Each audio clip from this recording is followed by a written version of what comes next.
Welcome to the lecture on missing harmonics. What are harmonics? A periodic signal, just like a sinusoid, etc., it can be seen as constituted of many sinusoidals, and since it is a periodic signal, we will have one primary fundamental frequency and then its multiples, which are called the harmonics. So if you look at the spectrum of a periodic signal, it will be having a peak at frequency f0, which is the fundamental frequency, but also peaks at multiples of f0. It's 2f0, 3f0, etc. So I did some programming using DFT. So this is my sinusoidal signal. It is a discrete time signal, and then the corresponding DFT looks like this. You can see it has a peak at 5 Hertz. This frequency is in Hertz. Okay. Similarly, you look at a triangular wave now. So earlier it was a pure sinusoid, which was single peak. But if you get another periodic signal, which is not sinusoid, so what we get is a peak at the fundamental frequency, but also the harmonics, which means peak at multiples of this fundamental frequency. This is a triangular wave, and okay, this is the DFT plotting. You can see the peak and the harmonics. And then similarly, you can see a square wave, which also has got its harmonics along with the fundamental frequency. But one thing you should notice here is that I have a harmonic, a peak at 1 Hertz, which is the fundamental frequency, then at 3, 5 and 7 Hertz, but not in between. The question is, why are these even harmonics missing? And if they are missing, what can we say about the nature of the signal? So for example, this is a square wave. You can see the harmonics are missing. But now if I change this signal, I change the duty cycle of the square wave, suddenly these middle harmonics are also appearing. You see here, earlier you saw the peaks were at 5, 15, etc. But now there are also peaks at 10 and 20 and 30, etc. Similarly, you see a sawtooth wave, which is a modification of a triangular wave. Here what you see is you have got all the harmonics present. So why were the harmonics absent from some signals while they are present in some other periodic signals? Why this difference? So let us see the DTFT. Okay, so how do we go about studying this? Let's analyze. We have peaks at omega naught, 3 omega naught, 5 omega naught, and we represent these peaks with the Dirac delta functions. This is continuous omega, so this is a Dirac delta function. Okay, now my x e to the power j omega becomes basically Dirac delta function, where this Dirac delta is occurring at k omega naught, where these k's are essentially odd, 1, 3 and minus 1, 3, minus 5, etc. So, and then there is some amplitude ak for each k in general. Now, if this is the form of my x e to the power j omega, what will be the form of xn? How will my signal look like? Okay, we use the simple transformation to convert from the frequency domain to time domain. And if we put this value of x e to the power j omega here, the integration of delta omega minus k omega naught will be that this function, the omega gets replaced by k omega naught. This is a very standard integration of a Dirac delta function.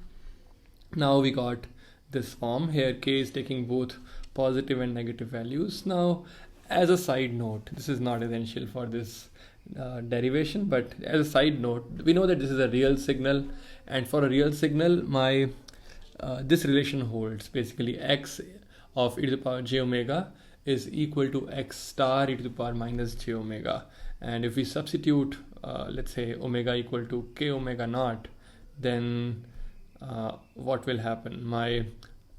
I can derive the value of ak in terms of a of minus k, and the relation is ak is simply the complex conjugate of a minus k.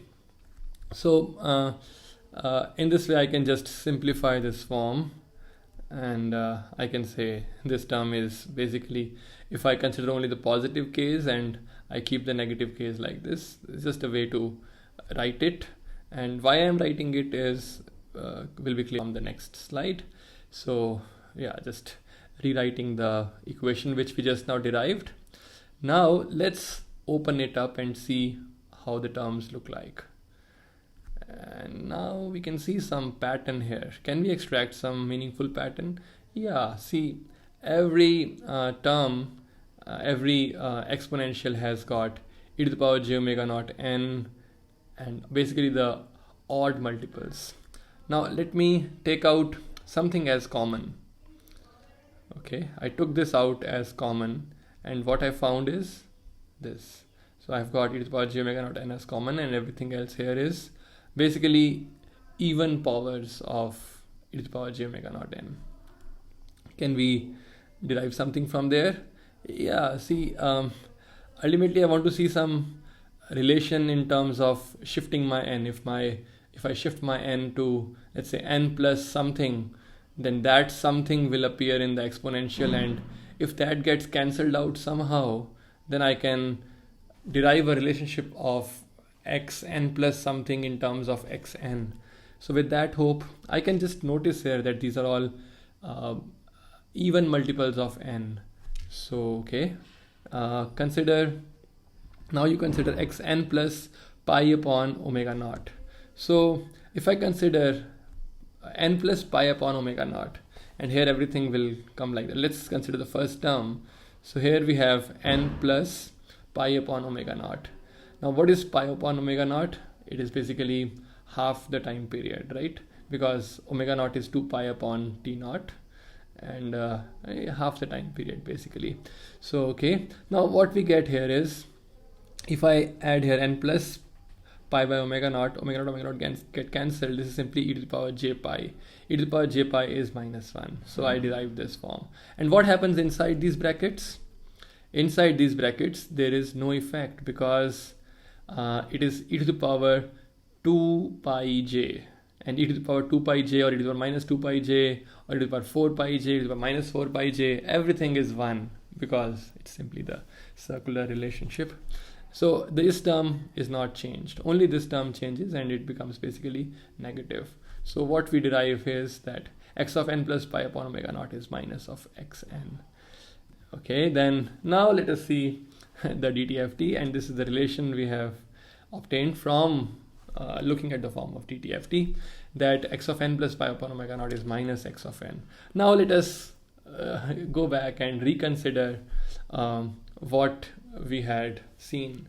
So this is a sinusoid, and basically I am standing at, let's say, 0, and I move by pi by omega naught, which means basically half the time period.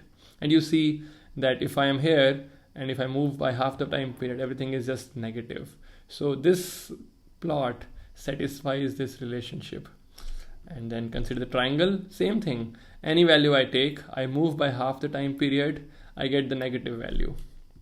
Then what about this sawtooth waveform? I'm let's say very close to +1. I move half the time period, and the value is no, it is not the negative of that large value. So this does not satisfy. Okay, let's look at the square wave. This one satisfies, right? If I'm here, I move half the time period, I come to the negative.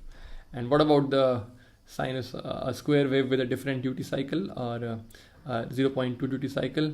If I'm here, it is satisfied. But what about if I am here at this edge, and then this is not satisfied here?